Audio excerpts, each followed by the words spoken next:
கார்த்திக் வந்து 4 நாள் சேர்ந்து அப்படி ஒழுங்காக ஷூட்டிங் வந்தால் பெரிய விஷயம். 2 நாள் வந்து 2 நாள் வரமாட்டார். இதான் அவர் ஹிஸ்ட்ரி.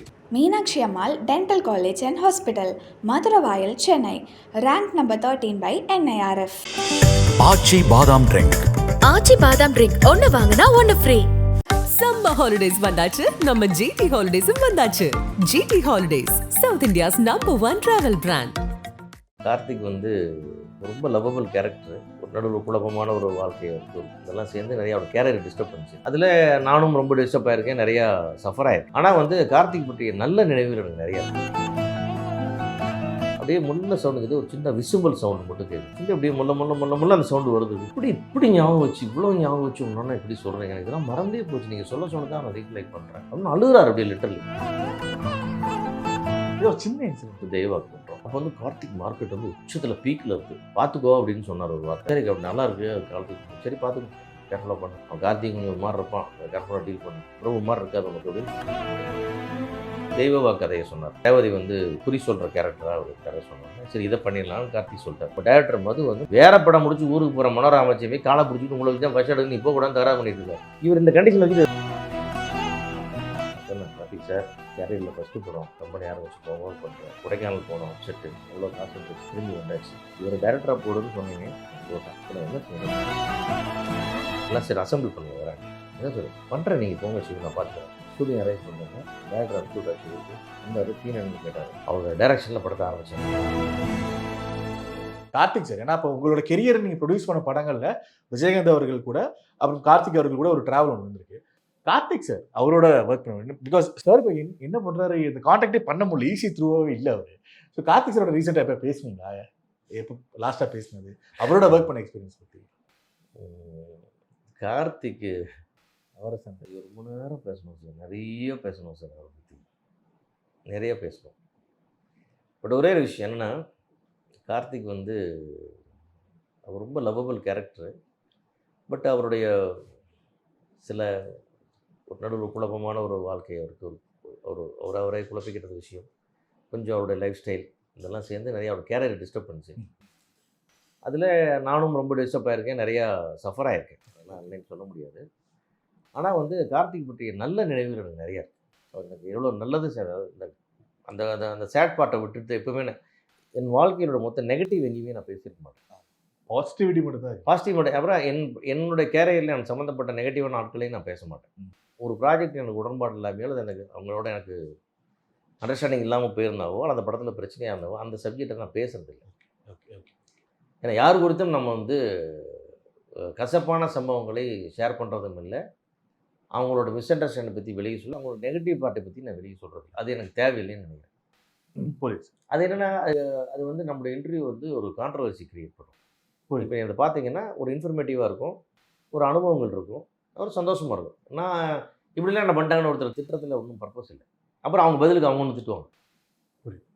அது வந்து அது எனக்கு வந்து அது மக்களுக்கும் தேவையில்லை, எனக்கும் தேவையில்லைன்னு நான் முடிவு பண்ணேன். அதனால தான் எதையுமே என்னுடைய கேரியரோட நெகட்டிவ் பார்ட்ஸ் நான் பேசுறது இல்லை. ஆமாம், நெகட்டிவ் பார்ட் பேசுனீங்கன்னா அது ஒரு பெரிய பார்ட் இருக்குது. ஏன்னா அதுதான் நம்முடைய வழி. நம்ம எங்கே மிஸ் ஆனோம், ஏன் தவறணும், யார் நம்மளை என்ன பண்ணா, ஆரம்பத்தில் சொன்னீங்க. ஆரம்பத்தில் அதான் சார், இது வரைக்குமே இன்றைக்கி வரைக்குமே எங்கெல்லாம் நம்ம தப்பாச்சு அப்படின்னு இந்த தப்புக்கள்லாம் யாரு காரணம் லிஸ்ட்டு போட்டிங்கன்னா அது பெரிய லிஸ்ட்டு வரும். ஆனாலாம் காரணம் எல்லாத்துக்கும் நான் தான் பொறுப்பு, அவ்வளோதான் விட்டுறோம். உன்னால் நான் கேட்டேன்னு சொல்லவே வேணாம், என்னாலேயே நான் கேட்டேன்னு வச்சுக்கோங்க, என்னாலேயே நான் வாழ்ந்தேன்னே வச்சுக்கோங்க. அந்த மாதிரி தான் நான் வந்து எல்லாத்துக்கும் எல்லா சுதந்திரம் கொடுத்து தான் படம் எடுத்திருக்கேன். எந்த டேரக்டரையும் நான் வந்து கட்டுக்குள்ளே வச்சதோ, அவங்க எடுத்ததை போட்டு பார்க்குறதோ, இல்லை அவங்க கிராஸ் கொஷின் பண்ணுறதோ, இல்லை படத்தை பார்த்துட்டு அவங்களோட தகராறு பண்ணுறதோ, எதுவுமே இல்லை. உன்னை நம்பி எடுத்தேன், உன்னை நம்பி அந்த படம், அது உன் விதி என் விதி, அப்படி தான் நான் எடுத்திருக்கேன் எல்லா படத்தையும். அதனால் எல்லா படங்களுடைய ஓடுன படங்கள்லேயும் வெற்றிக்கு நான் காரணம் இல்லை, தோல்விக்கு நான் காரணம் இல்லை. ஏன்னா அவனுக்கு நான் முழு சுதந்திரத்தையும் கொடுத்தேன். ஜெயிக்கும் போது அவன் வெற்றி, அவன் தோக்கும் போது அவன் தோல்வி. ஆனால் தோக்கும் போது வலி எனக்கு வருது. வெற்றிக்கு 1000 பேர் பங்காளிகள், தோல்விக்கு நான் ஒருவன் மட்டுமே. அதுதான் அந்த வலின்னு நான் ஆரம்பத்தில் சொன்ன வழி. அதனால் அந்த வழிகளை பற்றி நம்ம பேசுகிறதே இல்லை. இதில் இருக்கிற வருத்தங்களை பேசல, இந்த சந்தோஷங்களை மட்டுமே, சினிமாவின் சந்தோஷங்களை மட்டுமே நான் மக்களோட பகிர்ந்துக்கிறேன். என்னோட எபிசோட்ஸ் கேட்டீங்கன்னா நீங்கள் சந்தோஷப்பட்டோம், ஹாய் ரொம்ப நல்லா இருக்கு இந்த மேட்ரு அப்படி இருக்கணும். ஓகே, ஐயோ பாவண்டா எங்கே போய் மாட்டிக்கிறேன், அதெல்லாம் தேவையில்லை. அது உங்களுக்கு தேவையில்லை. இந்த நிறைய வாழ்க்கையில் சோகம் இருக்குது, அதை ஏன் சோகத்துக்காக நீங்கள் ஏன் வர்றீங்க? ஓகே, அந்த மாதிரி தான் நான் என்னோட விஷன் அதுதான். எஸ், கார்த்திக் சாரை பற்றி இவ்வளவு நல்லது பண்ணார், எவ்வளவு நல்லவர் கார்த்திக், என்னெல்லாம் அவருடைய கெப்பாசிட்டி. அதனால் ஒரு ஃபோன் வந்தது. நான் வந்து மியூசிக் அப்படின்னு போட்டிருந்தா அது இளையராஜா சார் நம்பர். சரி. டேரக்டர்னு போட்டிருந்தோம்னா அது வந்து பாலச்சந்தர் சார். ஓகே. ஆக்டர்னு போட்டதுன்னா அது கார்த்திக் நம்பர். ஓ ஓ ஓ. அந்த அளவுக்கு. ஆக்டர் அப்படின்னு தான் வச்சுருப்பேன். ஆக்டர்னு ஃபோன் வந்தது. ஃபோன் எடுத்தேன். Hello hello. நான் வந்து அவர் வந்து என்னை ஷிவ் அப்படி தான் கூடுவார். அதுக்கு மேலே கூடுவார். சிவாரெலாம் கூடுவார். ஷிவ் அப்படி. ஸ்டைலு. அதான் எல்லாமே ஷிவ் தான். ஓகே. அது மாதிரி யாரை பார்த்தீங்கன்னா அவர்கிட்ட தான் ஒரு விஷயம் கற்றுட்டேன். யாரை பார்த்தீங்கன்னா ஹாய் ஹவ் யூன்னு கேட்பேன். ஹாய் ஹவ் யூ அப்படிம்பார். அது எனக்கு ஒட்டிடுச்சு. நான் யாரை பார்த்து ஹவ் யூ அப்படிங்க கொஞ்சம் குட்டிகள் என்ன பார்த்தீங்கன்னா ஹாய் ஹவ் யூ பாப்பா அப்படிங்க. இது ஏன்னா ஹவ் யூ அவர்கிட்ட வந்தது. Okay okay okay okay. Hi Shiv அப்படிம்பார். நான் வந்து சம்டைம்ஸ் வந்து ஹாய்ன்னு சொல்லுவேன், டார்லிங்னு சொல்லுவேன். நிறைய வாட்டி டார்லிங் சொல்லுவேன். என்ன டார்லிங் எப்படி இருக்கீங்க சொல்லுங்கள். ஏன் பேச மாட்டேங்க நீ பேசணும்னா அப்படியே முன்ன சவுண்டுக்குது, ஒரு சின்ன விசிபிள் சவுண்டு மட்டும் கேட்குது. லிட்ரலி அழுறார் அப்படியே phone. Shiv Shiv I can speak சொல்லி அப்படியே முள்ள அந்த சவுண்டு வருது. அப்படி பேசுங்க. என்னாச்சு எனக்கு என்ன ப்ராப்ளம் சொல்லுங்கள், நான் வரணும் எங்கேயாவது, எனக்கு புரியல என்னன்ட்டு சொல்லிட்டு அப்படியே அப்படியே வெயிட் சொல்லிட்டு ரிலாக்ஸ் பண்ணிட்டு எடுக்க அழுதுகிட்டே சொல்கிறாரு. இந்த மாதிரி என்னை பற்றி யாருமே சொல்லி நான் கேட்டதே இல்லை, நான் இவ்வளோ நல்லா சொல்லி இப்படி ஞாபகம் வச்சு இவ்வளோ ஞாபகம் வச்சு ஒன்றா இப்படி சொல்கிறேங்க, எனக்கு இதெல்லாம் மறந்தே போச்சு, நீங்கள் சொல்ல தான் நான் ரீகலெக்ட் பண்ணுறேன் அப்படின்னு அழுகிறார் அப்படியே லிட்டரலி. சரி அதெல்லாம் ஒன்றும் இல்லை டார்லிங், நீங்கள் எல்லாமே உங்களுக்கு நீங்கள் ரொம்ப நல்ல ஒரு அற்புதமான நடிகர், என்னமோ கால சூழ்நிலை நீங்கள் இவ்வளோ தூரம் தள்ளி போயிட்டீங்க தவிர வேறு ஒன்றுமே இல்லை, உங்களுக்கு யார் என்ன தப்பு சொல்கிறது. சரி ஓகே அந்த பாசிட்டிவ் ஸ்பேஸ் தப்பெல்லாம் விட்றோம், நல்லது தானே பேசணும். அவர் சொல்ல சிலதெல்லாம் நீங்கள் அதெல்லாம் சொல்லிடலாம், அதெல்லாம் சொல்லி இதை மட்டும் சொன்னீங்கன்ற அதான் சொல்லணும். இவ்வளோ நல்லது பண்ணீங்க அந்த நேரத்தில் எனக்கு யுவர் மை சேவியர் அந்த இடத்துல. அதுக்கான மீதி எது நடந்தாலும் அதை பற்றி விட்டுறணும். இது ஒரு சின்ன இன்சிடென்ட். அது எப்படின்னா சார், ஒரு படம் 2 பேரும் சேர்ந்து பண்ணுறோம். ஃபஸ்ட்டு தெய்வாக்கு பண்ணுறோம். அந்த படத்துக்கு வந்து இவர் கூப்பிட்டு தான் சொல்கிறார், கிழக்கு வாசல் ரைட்டர் மது தான் டைரக்டர். அவர் டைரக்டர்னா எனக்கு அப்போ வந்து கார்த்திக் மார்க்கெட் வந்து உச்சத்தில் பீக்கில் இருக்குது, வரிசையாக ஹிட்டு. கிழக்கு வாசல், பொண்ணுமணி, அதுதான் எல்லாம் தொட்டதெல்லாம் சொல்லி வச்சு ஓகே ஓகே. அவர் சங்கிலி முருகன் சார் படம், பெரிய வீட்டு பண்ணக்காரன், எல்லாம் ஹிட்டு. சொன்னேன் அவர் கொடுத்தா தான் டேட் கொடுப்பேன். சரி ஓகேன்னு சொல்லி என்னுடைய அம்மா கிரேஷன் 2வது படமாக முதல்ல சின்னமாவில் பிரபு சாருக்கு படம் கொடுத்துட்டு அது கொஞ்சம் டேட்டே ஆகும்போது இது உடனே டேட் கிடைச்சி இது உடனே ஆரம்பித்தேன். தெய்வா அதுக்கும் விஜயகாந்த் சார்ட்ட போய் சொல்லி அவர் தான் அதுக்கு ஃபஸ்ட் 1 lakh கொடுத்தார். Okay okay okay. அவரை வச்சு தான் ஆரம்பிச்சு அவன் மதுவா கரெக்டாக பண்ணுவானா பார்த்துக்கோன்னு ஒரு வார்த்தை எனக்கு ஒரு சின்ன காஷன் கேப்டன் கொடுத்தார். ஏன்னா மது அவருக்கு தெரியும். அந்த மது வந்து மதுவோட கதையை வந்து ஒரு ரங்கராஜ் பண்ணி தர்மத்தின் தலைவன் நினைக்கிறாங்க அந்த படம் ஒன்று பண்ணார். அதில் வந்து கொஞ்சம் கதை சொன்னபோது இருந்த ஸ்பீடு திருப்பி கொஞ்சம் கதை ஸ்கிரிப்ட் ரெடியாகல, சின்ன அவருக்கு சங்கடம் இருந்தது. மதுவோட பார்த்துக்கோ அப்படின்னு சொன்னார் ஒரு வார்த்தை. சரி அப்படி நல்லாயிருக்கு அது காலத்துக்கு, சரி பார்த்துக்கோ கேர்ஃபுல்லாக பண்ணு, அவன் கார்த்திக் கொஞ்சம் ஒரு மாதிரி இருப்பான், கேர்ஃபுல்லாக டீல் பண்ணு, நீங்கள் அது பிரபு மாதிரி இருக்காது உனக்கு அப்படின்னு சொன்னார். ஓகே. ஆனால் நல்ல பையன் நீ கரெக்டாக டீல் பண்ணிக்கோ கார்த்திகை அப்படின்னு சொன்னார். ஆனால் நான் போய் பண்ணேன் என்னாச்சுன்னா ஃபஸ்ட் ஷெட்யூல் போன இடத்துல அந்த கதை செட் ஆகலை, இவர் கதையை ஃபுல்லாக சொல்லலை. அப்போ வந்து பள்ளிக்கூடம் திறந்தாச்சுன்னு பூஜை போட்டு கொடைக்கானலில் போய் ஷூட்டிங் போய் அப்போ குஷ்பு ஹீரோயின். அது வந்து பள்ளிக்கூடம் திறந்தாச்சுன்னா பள்ளிக்கூடம்ன்றது வந்து பெட்ரூம். அந்த இன்விடேஷன் எப்படி போட்டு வந்தேன்னு கேட்டிங்கன்னா ஒரு இன்விடேஷன், ஒரு பெட்டு, 2 தலகாணி, அது போட்டு அது மேலே தான் பள்ளிக்கூடம் திறந்தாச்சுன்னு போடுவாங்க. எல்லோரும் ஸ்கூல் நினச்சக்கூடாது, பள்ளிக்கூடம் தான் பெட்ரூம் அப்படின்னு சொல்கிறதுக்காக இன்விடேஷனே அப்படி அடிச்சிடணும். அப்போலாம் இன்விடேஷன்லாம் பெரிய கான்செப்ட், அப்போலாம் இன்விடேஷனை பயங்கரமாக அடிப்போம். சரி. ஸோ முன்னாடி வந்து போட்டுட்டு பள்ளிக்கூடம்னா பெட்டு போட்டு பெட் ஒன்று ஒட்டி அது மேலே 2 தலகாணையை ஒட்டி அந்த இன்விடேஷனில் அது மேலே வந்து இந்த பிரிண்ட் பண்ணிடணும், பள்ளிக்கூடம் திறந்தாச்சு பெட்ரூம். அவங்களுடைய ஃபஸ்ட் நைட் ஆரம்பிக்கும் போது கதை படம் முடியும். அந்த ஃபஸ்ட் நைட் நடக்குமா இல்லையான்றது தான் அந்த கதைன்ற மாதிரி சரியாக வரல ஸ்கிரிப்ட்டு. 2 பேரும் மிஸ் அண்டர்ஸ்டாண்டில் ஷெட்யூல் பேக்கப் ஆகி வந்துட்டோம். ஓகே. அப்புறம் வந்து இந்த கதை வேண்டாம், இது சரியாக செட்டப் பண்ணு, நீ பண்ண மாட்டேன்னு சொல்லி தெய்வவா கதையை சொன்னார். அந்த ஒரு ரேவதி வந்து குறி சொல்கிற கேரக்டராக ஒரு கதை சொன்னோன்னே சரி இதை பண்ணிடலாம்னு கார்த்திக் சொல்லிட்டார். ஓகே. ஸோ இந்த கதைக்கு வந்து அப்போ பயங்கர கிளாமரஸ் கேல் ஆகிறது, குஷ்பு வச்சு சாமின்னு சொல்ல முடியாதுன்னு சொல்லிட்டு மாற்றிட்டு ரேவதியை போட்டாச்சு. ரேவதியை போட்டு ஸ்கிரிப்ட் பண்ணிவிட்டு பொள்ளாச்சியில் ஷூட்டிங், ஃபஸ்ட் டே ஷூட்டிங், எல்லோரும் ஆர்டிஸ்ட்லாம் போய் இறங்கியாச்சு. அப்போது மது என்னாச்சுன்னா கொஞ்சம் ஒரு அற்புதமான ஒரு மனிதன், அருமையான குடும்பம். என்னென்னா கொஞ்சம் ரொம்ப ஆல்கஹால் அடிக்ட் ஆகி ரொம்ப மோசமான சேஃபுக்கு போயிட்டாங்க. பகலில் பிரமாதமாக பேசிகிட்டு இருப்பார், கதையெல்லாம் உற்சாகமாக சொல்லுவார், எல்லாம் சொல்லுவார். திருப்பி நைட்டு போட்டார்னா எவ்வளோ குடிக்கிறதா தெரியாமல் பண்ணுறோம். சரி ஒரே போயிடலாம், ஷூட்டிங் போயிடலான்னு போயாச்சு. ஃபஸ்ட் டே ஷூட்டிங் முதல் ஷெட்யூல் ஃபஸ்ட் என்னுடைய கேரியரில் ஃபஸ்ட்டு படம் மார்க்கெட்டினுடைய ஃபஸ்ட்டு படம் ஃபஸ்ட் ஷெட்யூல் அப்செட் ஆகிருக்குது. படமே ப்ராஜெக்ட் பூஜை போட்ட படமே மாறி பள்ளிக்கூடம் நிறைஞ்ச ப்ராஜெக்டே கேன்ல தெய்வாக்கா மாதிரி எடுக்கிறேன். முதல் படத்துல இவ்வளோ அடல் சிந்திக்கிறேன். வழின்னு சொன்னேன் உங்களுக்கு, அது வழி அப்படி ஆரம்பிக்குது. ஆரம்பிக்க போனால் 2வது படம் வந்து முதல் படமே போது 2வது படமாக மாறுது. அந்த ப்ராஜெக்டே கேன்சல் ஆகி ஃபுட்டேஜ் எல்லாம் கேன்சல் போயிட்டு அடுத்து கொடைக்கானல் போனது வந்தது செலவு எல்லாம் அப்படியே போய் அன்னைக்கு தேதிக்கு வந்து 5 லட்ச ரூபா எல்லாம் வேஸ்ட் ஆகி திருப்பி வந்து அப்போவே பண்ணி இங்கே வந்து இந்த படத்தை ஆரம்பிக்கிறேன். ஆரம்பித்தா பொள்ளாச்சியில் போய் மணிஷ் ஹோட்டலுக்கு போய்ட்டு எல்லாம் காலையில் அப்போல்லாம் ட்ரெயின் விட்டு இறங்கி எல்லாம் பொள்ளாச்சி போய் ரெடியாகி தான் போவோம். கார்த்திக் முதல் கொண்டு எல்லாம் அந்த ட்ரெயினில் தான் போயிருக்கோம். இதுதான் வந்து கதவு தண்ணா வாங்க கூப்பிட்டான். டக்கு ரெடியாகிட்டு வெளியே ஓடியாருந்தா அந்த ஸ்டேர் கேஸில் வந்து மனோரமா வந்து கீழே இறங்கிட்டு இருக்காங்க. நம்ம டைரக்டர் மது வந்து மனோரமா வந்து காலை கீழே படிக்கட்டில் அந்த படிக்கட்டு கம்பியில் ஒரு கையை போட்டு இழுத்து பிடிச்சி மனோரமா ஆச்சு நீங்கள் போகக்கூடாதுன்னு அவர் தகராறு பண்ணுறாரு. அமைச்சி வந்து நான் போகிறேன், இல்லைம்மா ஆச்சு உங்களை வச்சு தான் ஃபஸ்ட் சீன் வச்சுருக்கேன், ஃபஸ்ட் ஷாட் உங்களை வச்சு தான் வச்சுருக்கேன், நீங்கள் ஊருக்கு போகிறேன்னு கோச்சிட்டு கிளம்புறீங்க, நான் விடமாட்டேன் உங்களைன்னு சொல்லி ஒரு தகராறு பண்ணுறாரு.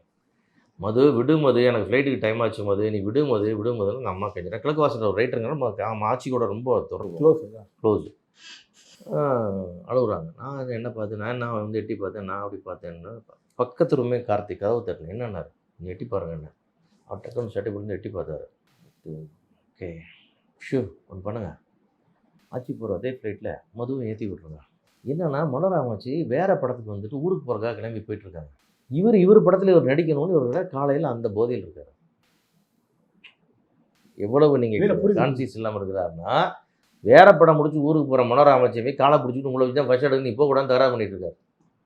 இவர் இந்த கண்டிஷன் வச்சுட்டு வச்சு படம் எடுப்பீங்க. First day of the picture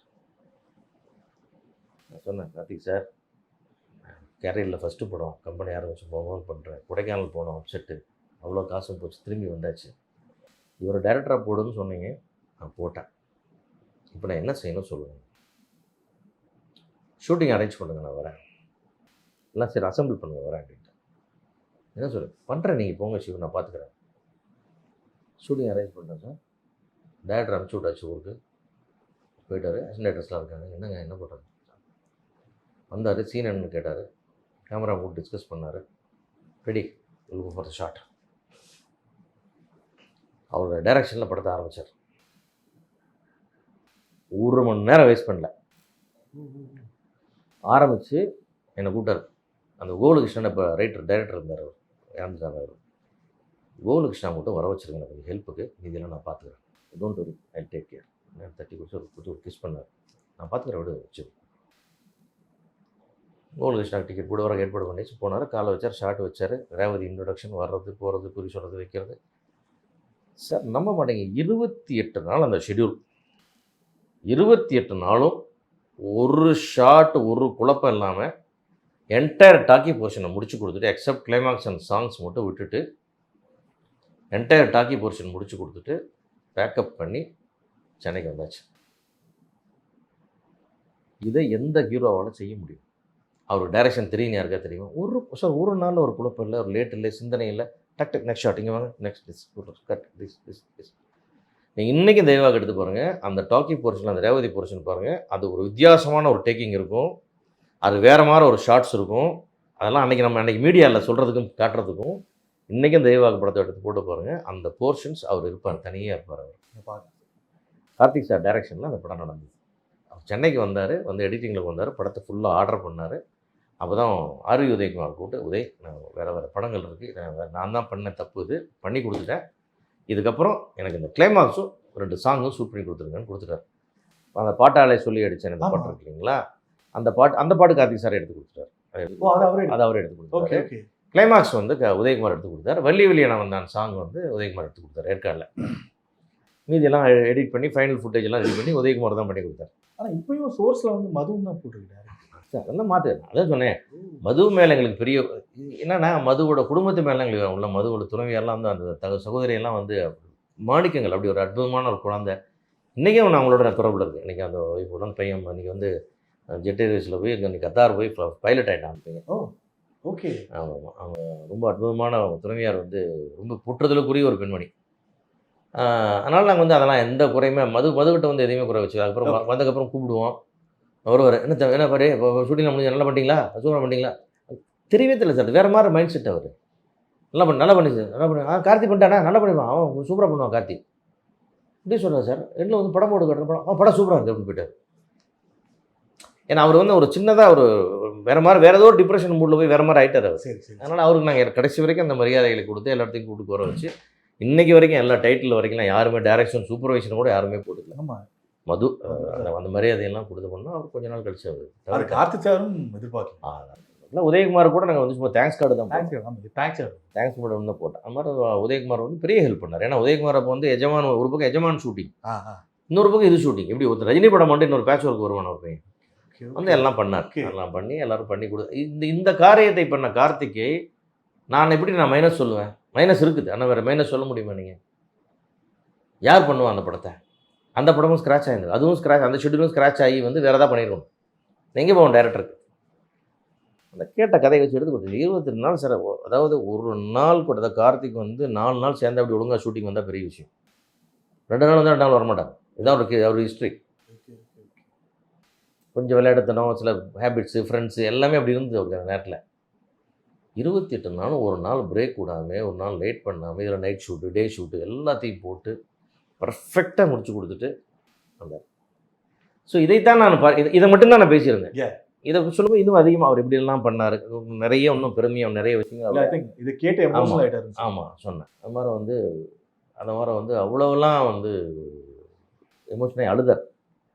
நான் சொன்னேன் அப்படிலாம் இல்லைடா, நீங்கள் பண்ணது சாதாரண வேலை இல்லை, அதெல்லாம் தாண்டினா அதுக்கப்புறம் சரி. அதுக்கப்புறமே உதயகுமாரோட நந்தவனத்தில் ஒரு படம் பண்ணால் அந்த படத்தில் கொஞ்சம் சின்ன சின்ன விஷயங்கள் அவரால் கொஞ்சம் நிறைய டிலே ஆச்சு, டிஃபால்ட் ஆச்சு, லேட் ஆச்சு, கேன்சல் ஆச்சு, நிறைய அந்த நேரத்தில் அவருடைய கொஞ்சம் ஹெல்த்தெல்லாம் வேறு மாதிரி ஆகிட்டார். அவர் நிறைய பிரச்சனை வந்துச்சு. அப்போ சஃபரான விஷயம் அப்படின்னா அதை சொல்ல வேண்டியதே இல்லைன்னு. புரியுது. நீங்கள் இவ்வளோ பெரிய விஷயத்த பண்ணி கொடுத்துட்டு போயிட்டார், ரைட்? அந்த பக்கம் ஏன் வீதி அப்படி இது 3வது படத்து 4வது படத்து அந்த ஒரு எமோஷன் இருந்துருக்கு. ஆனால் ஃபஸ்ட்டு படம் அப்புறம் கார்த்திக் லேட்டாக வந்தார் வரலைங்கிறது எனக்கு மட்டும் நடந்தால் வருத்தப்படலாம், எல்லாத்துக்கும் அதுதானே. 10ல் ஒருவன் நான் சொல்லி விட்டுட்டாங்க. ஓகே. ஆமாம், ஸோ நைஸ், லவ்வபுள். இன்றைக்கே அவர் பார்க்கணுன்னு ஆசை, பட் அவைலபிளாக இல்லை. இப்போ அது லைனில் வந்தார்னா உண்டு எங்கேயா ஃபங்க்ஷனில் பார்த்தா கட்டி பிடிச்சிட்டு உருகி தெளிடுவார், அப்புறம் மீட் பண்ணலாம் பாரு, அதுக்கப்புறம் காணாமல் போடுவார். அவரும் யாரையும் சந்திக்கிறது இல்லைன்னு நினைக்கிறேன். Nice person. Thank you so much. Meenakshi Ammal dental college and hospital, Maduravoyal, Chennai. Rank number 13 by NIRF. Aachi பாதாம் ட்ரிங்க். ஆச்சி பாதாம் ட்ரிங்க் ஒன்னு வாங்கினா ஒன்னு ஃப்ரீ. சம்மர் ஹாலிடேஸ் வந்தாச்சு, நம்ம GT ஹாலிடேஸும் வந்தாச்சு. GT holidays, south India's number 1 travel brand.